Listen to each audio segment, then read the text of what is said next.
que é longo, mas é o texto que resume acontecimentos de um só dia.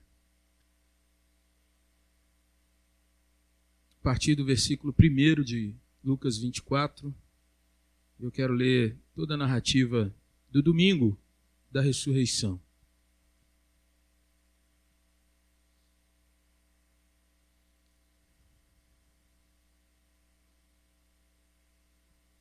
Diz assim a palavra do Senhor: Mas no primeiro dia da semana, alta madrugada, foram elas ao túmulo levando os aromas que haviam preparado. E encontraram a pedra removida do sepulcro, mas ao entrarem não acharam o corpo do Senhor Jesus. Aconteceu que, perplexas a esse respeito, apareceram-lhe 2 varões com vestes resplandecentes. Estando elas possuídas de temor, baixando os olhos para o chão, eles lhes falaram: Por que buscais entre os mortos ao que vive? Ele não está aqui, mas ressuscitou. Lembrai-vos de como vos preveniu, estando ainda na Galiléia. Quando disse: Importa que o Filho do Homem seja entregue nas mãos de pecadores e seja crucificado e ressuscite no terceiro dia. Então se lembraram das suas palavras e, voltando do túmulo, anunciaram todas estas coisas aos 11 e a todos os mais que com eles estavam. Eram Maria Madalena, Joana e Maria, mãe de Tiago. Também as demais que estavam com elas confirmaram essas coisas aos apóstolos. Tais palavras lhes pareciam como um delírio e não acreditaram nelas. Pedro, porém, levantando-se, correu ao sepulcro e, abaixando-se, nada mais viu, senão os lençóis de linho. E retirou-se para casa, maravilhado do que havia acontecido. Naquele mesmo dia, 2 deles estavam de caminho para uma aldeia chamada Emaús, distante de Jerusalém 60 estádios, ou quase 12 quilômetros. E iam conversando a respeito de todas as coisas sucedidas. Aconteceu que, enquanto conversavam e discutiam, o próprio Jesus se aproximou e ia com eles. Seus olhos, porém, estavam como que impedidos de o reconhecer. Então lhes perguntou Jesus: Que é isso que vos preocupa e de que ides tratando à medida que caminhais? E eles pararam entristecidos. Um, porém, chamado Cleopas, respondeu, dizendo: És o único, porventura, que, tendo estado em Jerusalém, ignoras as ocorrências desses últimos dias? E ele lhes perguntou: Quais? E explicaram: O que aconteceu a Jesus, o Nazareno, que era varão profeta, poderoso em obras e palavras diante de Deus e de todo o povo, e como os principais sacerdotes e as nossas autoridades o entregaram para ser condenado à morte e o crucificaram. Ora, nós esperávamos que fosse ele quem havia de redimir a Israel, mas depois de tudo isso, é já este o terceiro dia desde que tais coisas sucederam. É verdade também que algumas mulheres das que conosco estavam nos surpreenderam, tendo ido de madrugada ao túmulo e não achando o corpo de Jesus, voltaram dizendo ter tido uma visão de anjos, os quais afirmam que ele vive. De fato, alguns dos nossos foram ao sepulcro e verificaram a exatidão do que disseram as mulheres, mas não o viram. Então lhes disse Jesus: Ó nécios e tardos de coração para crer tudo o que os profetas disseram. Porventura não convinha que o Cristo padecesse e entrasse na sua glória? E começando por Moisés, discorrendo por todos os profetas, expunha-lhes o que a seu respeito constava em todas as Escrituras. Quando se aproximaram da aldeia para onde iam, fez ele menção de passar adiante, mas eles o constrangeram, dizendo: Fica conosco, porque já é tarde, o dia já declina, e entrou para ficar com eles. E aconteceu que, quando estavam à mesa, tomando ele o pão, abençoou, e tendo partido, lhes deu. E então se lhes abriram os olhos e o reconheceram, mas ele desapareceu da presença deles. E disseram um ao outro: Porventura não nos ardia o coração quando ele, pelo caminho, nos falava, quando nos expunha as Escrituras? E na mesma hora, levantando-se, voltaram para Jerusalém, onde acharam reunidos os 11 e outros com eles, os quais diziam: O Senhor ressuscitou e já apareceu a Simão. Então os 2 contaram o que lhes acontecera no caminho e como fora por eles reconhecido no partir do pão. Falavam ainda essas coisas quando Jesus apareceu no meio deles e lhes disse: paz seja convosco. Eles, porém, surpresos e atemorizados, acreditavam estarem vendo um espírito. Mas ele lhes diz: por que estáis perturbados? E por que sobem dúvidas ao vosso coração? Vede as minhas mãos e os meus pés, que sou eu mesmo. Apalpai-me e verificai, porque um espírito não tem carne nem ossos, como vedes que eu tenho. Dizendo isto, mostrou-lhes as mãos e os pés. E por não acreditarem eles ainda, por causa da alegria, estando admirados, Jesus lhes disse: tendes aqui alguma coisa que comer? Então lhes apresentaram um pedaço de peixe assado e um favo de mel, e ele comeu na presença deles. A seguir, Jesus lhes disse: são estas as palavras que vos falei, estando ainda convosco. Importava se cumprisse tudo o que de mim está escrito na lei de Moisés, nos profetas e nos salmos. Então lhes abriu o entendimento para compreenderem as Escrituras. E lhes disse: assim está escrito, que o Cristo havia de padecer e ressuscitar dentre os mortos no terceiro dia, e que em seu nome se pregasse arrependimento para a remissão dos pecados a todas as nações, começando de Jerusalém. Vós sois testemunhas dessas coisas. Eis que envio sobre vós a promessa de meu Pai. Permanecei, pois, na cidade, até que do alto sejais revestidos de poder. Amém. O Senhor abençoe a leitura da Santa Palavra. E eu queria destacar com você alguns versículos que eu quero trazer para a nossa meditação, para o nosso crescimento nessa manhã. O primeiro deles está aí no capítulo 24, no versículo de número 6, quando as mulheres estão ainda no túmulo. Elas ouvem dos anjos: ele não está aqui, mas ressuscitou. E a palavra diz: lembrai-vos de como vos preveniu, estando ainda na Galiléia, quando disse: importa que o Filho do Homem seja entregue nas mãos de pecadores, seja crucificado e ressuscite no terceiro dia. Quero meditar com você nos versículos a partir de 25, quando nós lemos: então lhes disse Jesus: ó nécios e tardos de coração para crer tudo o que os profetas disseram. Porventura não convinha que o Cristo padecesse e entrasse na sua glória? E começando por Moisés e discorrendo por todos os profetas, expunha-lhes o que a seu respeito constava em todas as Escrituras. Versículo 44. Agora Jesus, no meio dos 11 e mais outros discípulos, o Senhor lhes diz: a seguir, Jesus lhes disse: são estas as palavras que eu vos falei, estando ainda convosco. Importava se cumprisse tudo o que de mim está escrito na lei de Moisés, nos profetas e nos salmos. Então lhes abriu o entendimento para compreenderem as Escrituras. Meus irmãos, hoje poderia ser mais um dia qualquer, porém para nós, os que cremos no Senhor, é um dia que nós jamais podemos deixar de marcar, de trazer, em primeiro lugar, para o nosso coração, não só uma lembrança, mas o significado do que aconteceu há quase 2000 anos atrás.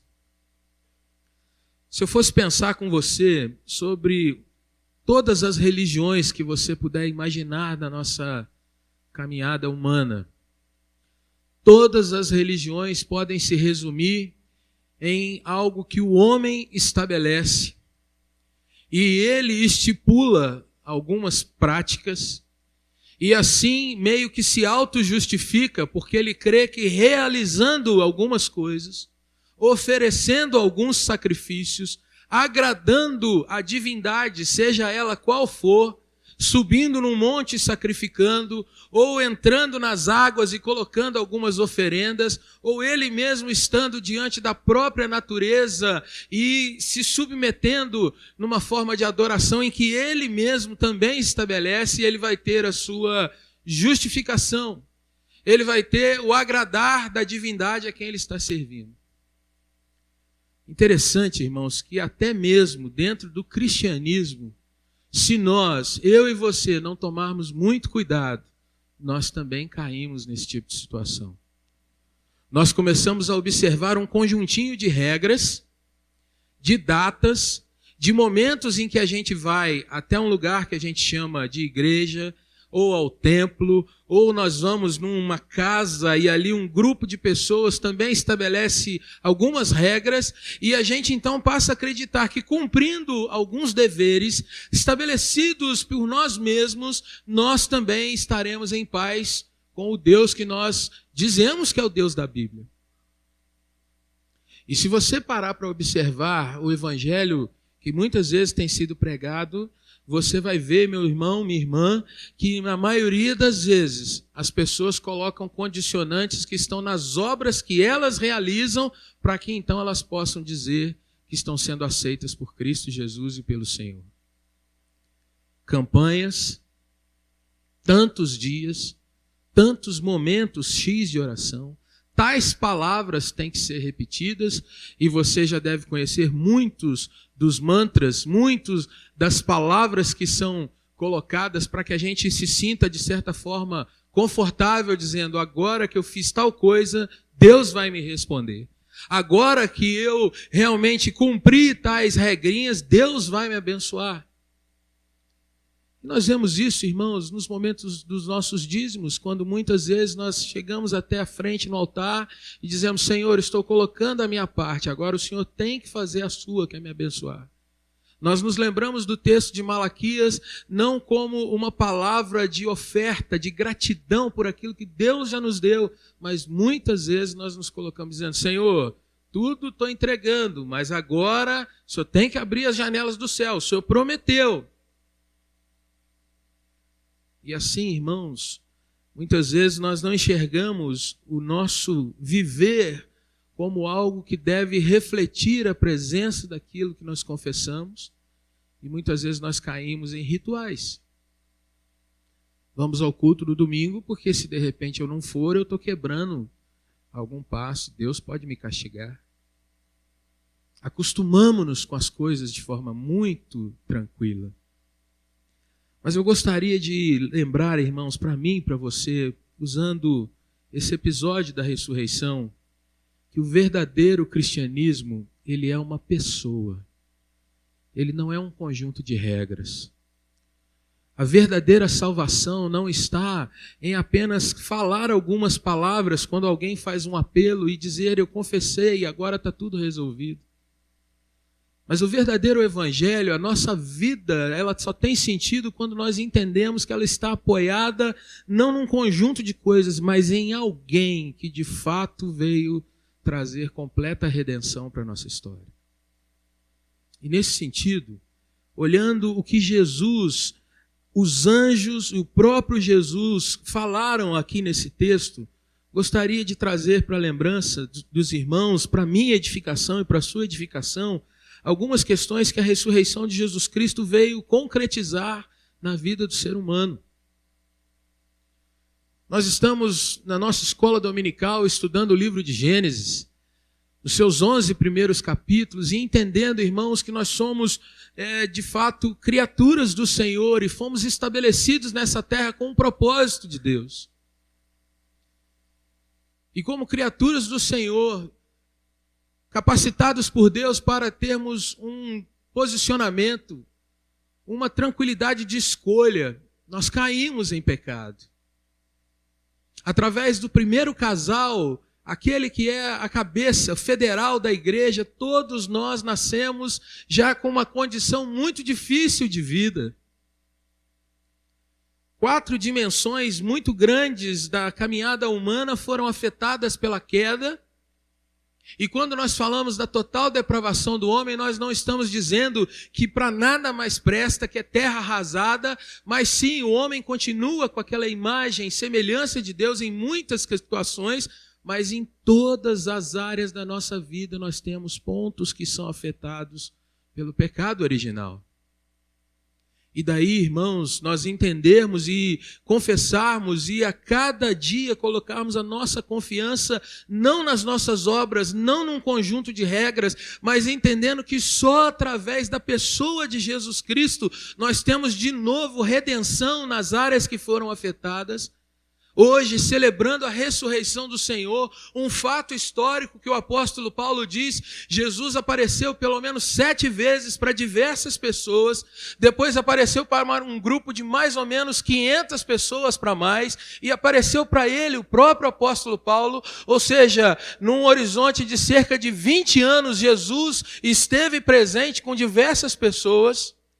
E hoje nós vivemos num tempo em que as pessoas às vezes levantam dúvidas sobre esse fato, mas é interessante que nós lemos coisas, ouvimos falar de pessoas que nós não temos a menor dúvida se existiram ou não.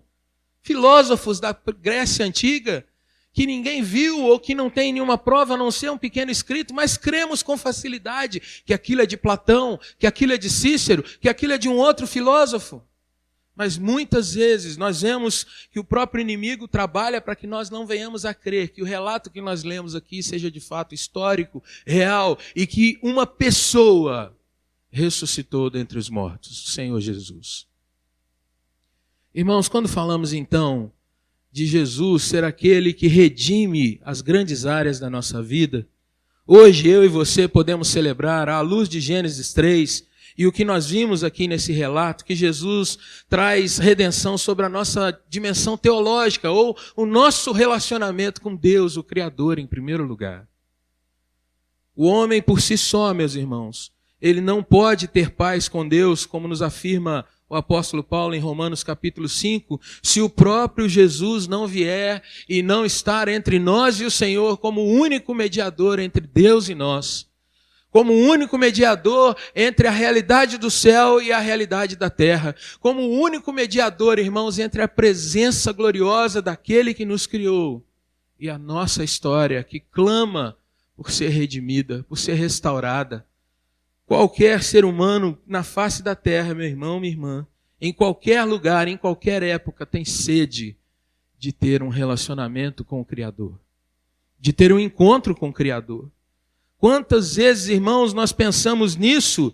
Muitas vezes nós pensamos quando estamos nos momentos mais agudos da nossa história.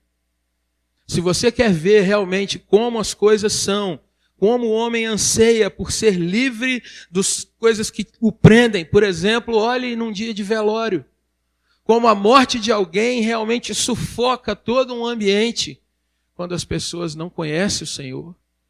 Olhe para qualquer lugar do mundo, as pessoas morrem e naquela hora nós vemos de fato o quanto o ser humano é oprimido por essa questão.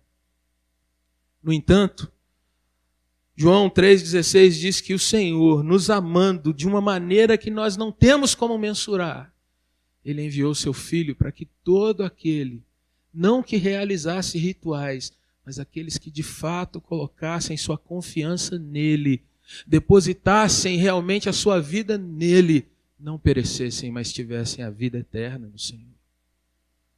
A nossa relação com Deus, irmãos, foi quebrada. Gênesis 3, versículo de número 8, nos mostra que o ser humano se esconde de Deus. A ruptura está ali estabelecida. Quando ouve a voz do Senhor, e nos nossos dias, irmãos, pensa como você, quando fala de alguma coisa ligada a Deus, se você fala alguma coisa que é geral, tipo assim, olha, todos os caminhos levam a Deus, o importante é cada um ter a sua fé, não importa qual, todos tendo fé, isso nós vamos adiante, você é aceito tranquilamente. Mas quando você diz o que a Bíblia diz, que só há um mediador entre Deus e os homens, a coisa muda de conversa. Quando você estabelece o padrão bíblico para que o homem possa voltar ao Senhor, quando você declara Jesus Cristo ressuscitou em corpo, na sua natureza humana Jesus ressuscita, as coisas mudam de figura. Porque nós vemos um homem, irmãos, que é rompido com o Criador. Nós vemos um homem que sabe que não tem salvação, seguramente salvação, se ele não estiver apoiado, não nas suas obras, mas no nome de Jesus Cristo. E é por isso que você vê, e eu quero usar muito do nosso conteúdo, né, muito do nosso contexto, você vê tantos evangélicos, irmãos, que muitas e muitas vezes não têm paz no seu coração quando você o pergunta: se Jesus te chamasse agora, aonde estaria a sua alma? Se o Senhor lhe dissesse: o teu coração agora vai parar, onde você estaria? E o que nós vemos, irmãos, na maioria das vezes, é que nós cantamos sobre salvação, falamos sobre isso, mas nem sempre a nossa confissão está apoiada naquela fé que o Senhor disse: todo aquele que crê não vai perecer, mas será salvo. Por que isso, irmãos? Porque muitas vezes nós celebramos a ressurreição de Jesus como algo meio que distante de nós. Muitas vezes nós perguntamos: será que foi assim mesmo? Muitas vezes nós olhamos, irmãos, o relato da Bíblia e nós comparamos, por exemplo, com algumas afirmações, até mesmo da teologia, que diz: olha, isso não passa de um mito, isso não passa de um conto. Na realidade, o que você precisa é ter paz no seu coração, precisa viver bem aqui. E isso é uma meia-verdade, porque você pode ter paz aqui nessa terra. Você pode andar bem com todo mundo, mas a realidade é que a cristandade está apoiada num tripé: criação, a queda e a redenção. E tudo isso, meus irmãos, só se resolve estando em Jesus. E muitas vezes nós perdemos essa questão da paz com Deus, e nós temos paz ou com nós mesmos ou com a sociedade, porque na realidade nós ainda não experimentamos confiar de fato na obra de Jesus, que é muito, mas muito, muito, muito, muito maior do que qualquer obra que eu possa fazer.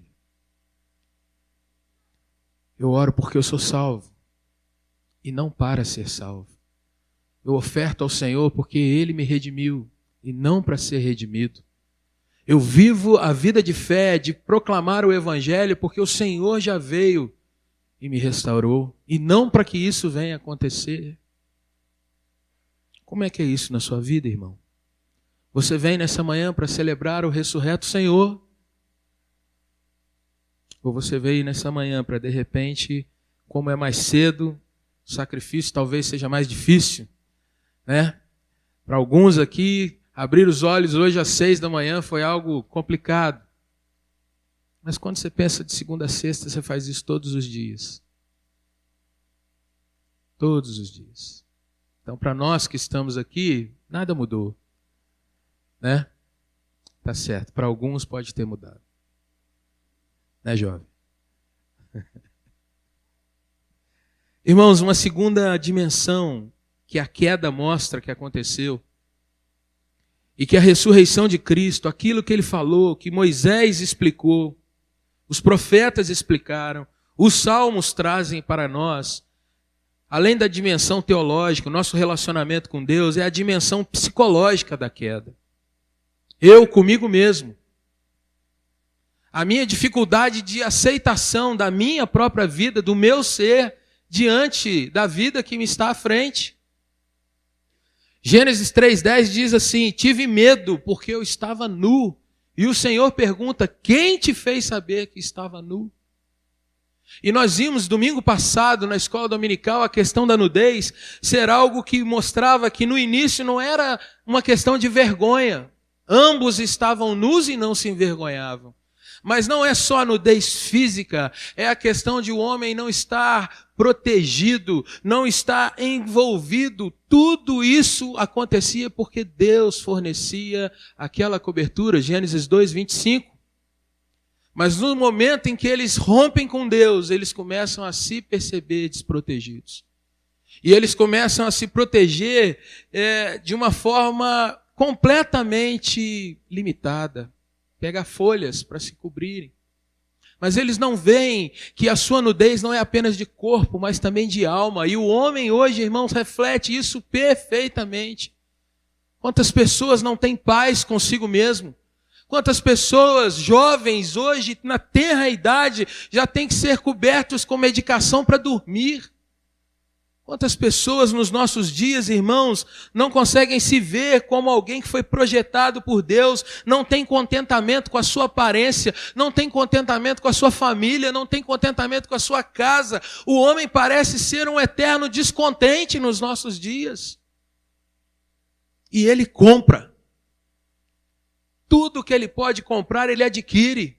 Porque ele muitas vezes coloca a sua projeção de satisfação naquilo que ele vai adquirir. E se ele é pobre, ele faz prestação. Se ele é rico, ele compra algo que ninguém vai ter, porque talvez aquilo lhe dê algum sentido na vida. Mas a resposta ainda está lá. Estou nu. Estou insatisfeito comigo. Meu corpo não me agrada. E eu corto, eu coloco, eu enfeito, eu visto, eu transvisto, eu desvisto, eu corto coisas, eu me transformo num outro sexo de uma forma apenas estética. Mas quando Jesus ressuscita, irmãos, ele nos mostra que nós somos amados do Senhor independente da nossa estética. Independente daquilo que eu acho que é bonito ou feio. Quando nós lemos, e isso é comum aqui na igreja, principalmente quando eu falo isso aqui, nós lemos um versículo do Salmo 139, que é aquele que diz assim: Senhor, o Senhor me criou de um modo assombrosamente maravilhoso. E às vezes nós dizemos, fala isso para o irmão do teu lado, que você foi criado de forma assombrosamente maravilhosa. E aí, irmãos, o que a gente vê às vezes é um olhando para o outro e diz mais ou menos assim com a sua cabeça: estou falando uma mentira, mas eu vou falar porque é o que a Bíblia diz, porque nem sempre a gente acha o outro assombrosamente maravilhoso. Se eu estiver falando alguma coisa que é falso para você, depois lá fora você pode me cutucar e falar: pastor, eu realmente acho meu irmão assombrosamente maravilhoso. Mas, meu irmão, quantas vezes a gente se olha no espelho de manhã e a gente diz assim: rapaz, como eu estou caído.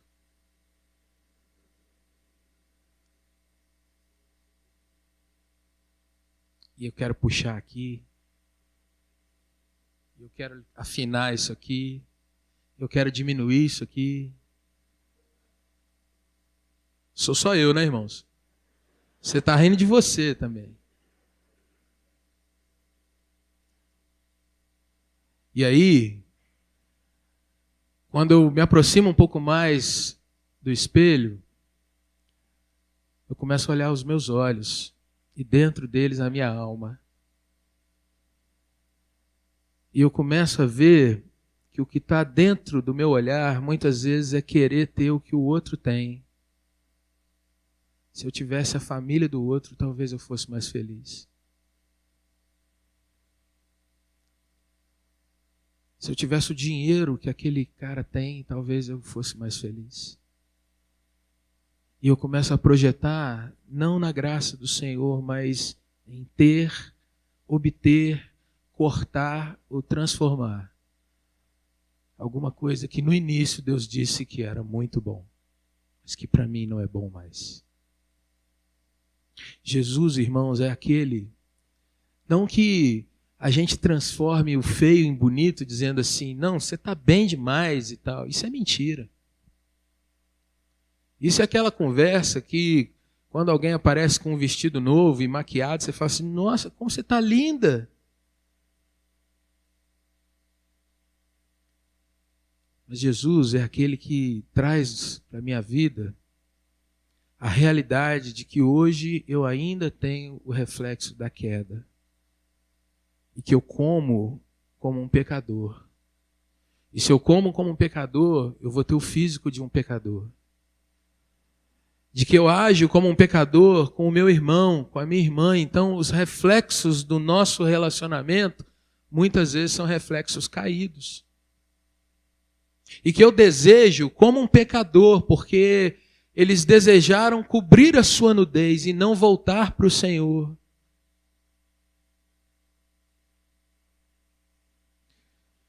A dimensão psicológica, irmãos, ela, quando é restaurada por Jesus, nós vamos entendendo que nesse mundo nós passamos por lutas, por dores, e elas estão aí, e não é para fugir, mas na realidade eu preciso aceitar essas coisas como um reflexo daquilo que o pecado trouxe lá atrás.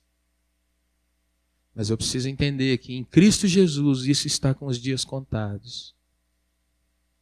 Que cada dia é um dia a menos que eu passo debaixo de uma atmosfera de queda. Porque a redenção está tomando o lugar da queda e o Senhor está me conduzindo para lá. Isso me faz, irmãos, entender que mesmo caidão, Deus pode me usar assim. Mesmo não sendo aquilo que eu projeto como ideal, Deus me ama dessa forma e cuida de mim assim. E que cada vez que eu vou dormir, se eu me entrego a Cristo, Jesus pode arrancar os meus males e ir trabalhando para que eu seja alguém melhor. Há uma terceira dimensão, meu irmão, que é a nossa dimensão sociológica. Gênesis 3,12 vai trazer uma declaração que muitos aqui realmente sabem na ponta da língua. Senhor, a mulher que tu me deste. O ser humano, homem, culpa a mulher. A mulher diz, foi a serpente que me enganou. E a serpente procurou e não tinha ninguém para culpar. Então assumiu a bronca. Mas, irmãos, quando nós pensamos na dimensão sociológica da queda que Jesus vem redimir, nós pensamos que o Senhor Jesus vem nos tirar, irmãos, aquela questão de que nós culpamos os outros, jogamos os problemas nas costas dos outros. De que o nosso casamento pode ser não só a melhor situação de união que a gente pode pensar, como vai além de tudo isso quando Jesus está dentro dele. Porque eu paro de culpar alguém para confiar em Cristo e na redenção que Ele traz. Eu paro de culpar os meus irmãos da minha família. Eu paro de culpar as pessoas com quem eu trabalho. Nós sempre temos, irmãos, uma bela desculpa. Quando nós vamos vendo que a queda foi ampliada em Gênesis 4, 5, 6, 7, 9... Nós vamos enxergando, irmãos, o primeiro efeito do pecado dentro da sua dimensão social acontece na família. Pai, mãe, 2 irmãos, eles vão oferecer culto ao Senhor. Naquela hora, o pecado está ali agindo e um irmão mata o outro. A partir dali, a gente vai vendo que eles perderam a questão de que Deus tinha um padrão para que eles cultuassem.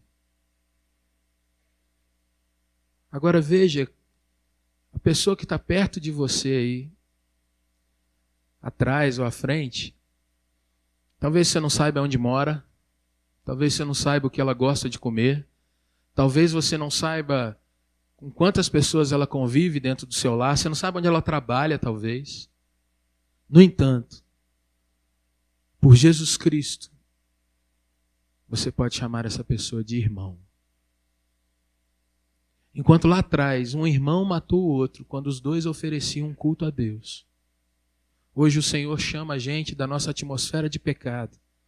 E a gente vem das mais diferentes matizes, cada um com uma história. Mas quando nós somos ajuntados por Jesus, eu chamo esse que eu não conheço de irmão. Mas por que eu posso chamá-lo de irmão? Porque em Cristo nós somos todos adotados pelo Pai que está nos céus. E esse processo, meu irmão, ele acontece a cada dia, porque Jesus nos ensina a aprendermos a conviver uns com os outros. E tem irmão que é chato toda a vida. Tem irmão que é difícil demais. Tem irmão que é gente boa ao extremo. Tem irmão que é aquele que ajuda em todos os momentos. Mas tem irmão que precisa ser ajudado em todos os momentos.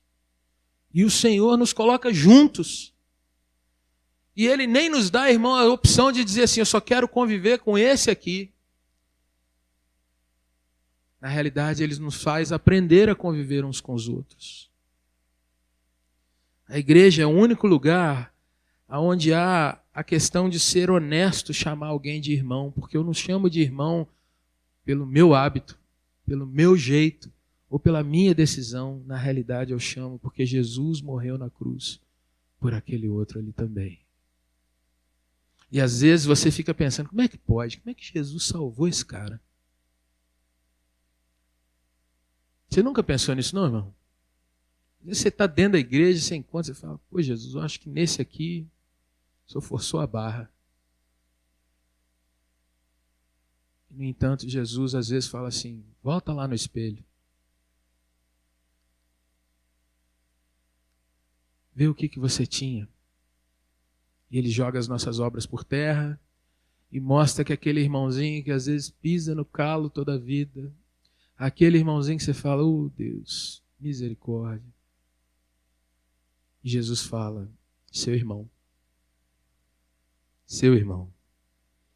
Por fim, meu irmão, quando Jesus ressuscita, ele sela a sua obra, mostrando para nós que a dimensão ecológica ou a dimensão ambiental da queda também está sendo redimida. Gênesis 3,17 traz a afirmação, maldita é a terra por tua causa. Enquanto Gênesis 1:26 em diante diz assim, vocês vão dominar sobre essa terra, povoem a terra, vocês têm direito a consumir e a obter e plantar e desenvolver e inventar, tudo que está diante é teu, usa. Em Gênesis 3,17 o Senhor vai dizer para Adão, maldita é a terra por sua causa. E ele usa a expressão, ela vai produzir na sua vida cada vez mais cardos e abrolhos, ou seja, espinheiros e ervas daninhas. Às vezes, enquanto você está pensando que é só plantando que tudo dá, na realidade você está plantando, dá fruto, mas no meio dos frutos vem muita coisa que você não gosta. A nossa relação, irmãos, como nação é complicada. Nós estamos vendo muitas vezes, desde que o mundo é mundo, irmãos, o homem que perde o seu contato não somente com Deus, não somente consigo próprio, não somente com o seu próximo, mas perde contato também com a terra. Adão, o homem, Adamar, a terra. E a revolta de Caim explica isso muito bem, quando Deus falou, você vai ser errante por essa terra. E ele diz, não, eu vou construir uma cidade. E a cidade é o símbolo da rebeldia do homem com Deus. Porque a cidade ela tem todo o desejo, todo o plano de ser um lugar onde o homem encontra segurança para si próprio. Encontra os seus valores cada vez mais exacerbados e encontra autonomia. Aqui nós podemos viver seguros entre nós, porque o nosso conhecimento, o nosso trabalho, tudo aquilo que a gente faz de bom vai gerar na gente muitas coisas muito boas. Sem Deus. E o que nós vemos, irmãos, na história da humanidade, são cidades que não só se tornam rebeldes contra Deus. Gênesis 11 vai mostrar o clímax dessa questão. Quando os homens se unem para tentar invadir o céu. Quando os homens se unem para dizer, não queremos esse Deus, vamos marcar o nosso nome na história. Mas você vê que ao longo da história, várias e várias cidades dominam uns sobre os outros para serem o Deus sobre os outros. Impérios que se levantaram ao longo da história. Homens que se colocando como verdadeiros, não imperadores, mas senhores, deuses sobre aqueles que os serviam. Césares, czares. Não só mataram muitos, como buscaram ser idolatrados e reconhecidos no lugar de Deus. Quando a redenção acontece, quando a ressurreição acontece, Jesus mostra, irmãos, que Ele é o único que é digno de ser chamado Senhor. Filipenses nos diz que o Senhor, o Deus Criador, lhe deu um nome que está acima de todo nome. E diante dele todo joelho se dobre, toda língua confesse que Ele é o Senhor, para a glória de Deus Pai. Quando você olha para os nossos dias, será que nós podemos ainda, irmãos, ver a redenção acontecendo? Eu não só creio que sim, como eu vejo que o que Jesus termina o seu texto dizendo: ficai na cidade até que do alto sejais revestidos de poder. E esse texto vai ser complementado depois lá em Atos capítulo 1, quando o Espírito Santo desce sobre a igreja para que com poder ela anuncie a redenção e a ressurreição de Cristo e o poder do Senhor. Esse texto está sobre nós ainda hoje. Nessa manhã, irmãos, mais do que apenas uma memória, nós precisamos nos lembrar que a pessoa de Cristo está na igreja do Senhor dos nossos dias. E que eu e você somos o corpo glorioso do Senhor nesse tempo. Eu e você estamos aqui, irmãos, não apenas para celebrar a nossa salvação, mas para levar salvação para aqueles que estão ao redor de nós. E que nós precisamos entender, irmãos, que em Cristo nosso relacionamento com Deus é restaurado. Salvação, justificação. Muitas vezes eu não me vejo perdoado, mas ainda assim o Senhor me perdoa. Não pelo que eu faço, mas porque Jesus venceu aquela morte na cruz. O meu relacionamento com a minha família, que foi quebrado, pode ser restaurado e é restaurado na figura de Cristo entre nós. Não por um conjunto de regras, não por um conjunto de palavrinhas. Diga isso para sua esposa, diga isso para o seu marido, faça tal coisa hoje, faça tal coisa amanhã, mas sim, orando junto com ela e ela comigo. E dentro do nosso lar nós declaramos: Jesus é o Senhor dessa casa, e nós nos agarramos a Ele. Quando a gente acha que vai se enforcar lá dentro, a gente clama pela misericórdia do Senhor. O relacionamento comigo mesmo, psicológico, o meu olhar sobre a minha vida é restaurado em Cristo, porque eu vejo nele que eu estou caminhando é para a glória e não caminhando para a deterioração. Eu estou olhando para a eternidade e não para as rugas e marcas que o meu corpo vai apresentando como resultado natural da queda. E por fim, o Senhor restaura nosso relacionamento com a criação. Eu não sou mais um explorador, eu não sou um destruidor, mas na realidade eu obtenho o meu sustento e trabalho para honrar o Senhor em todas as áreas da minha vida.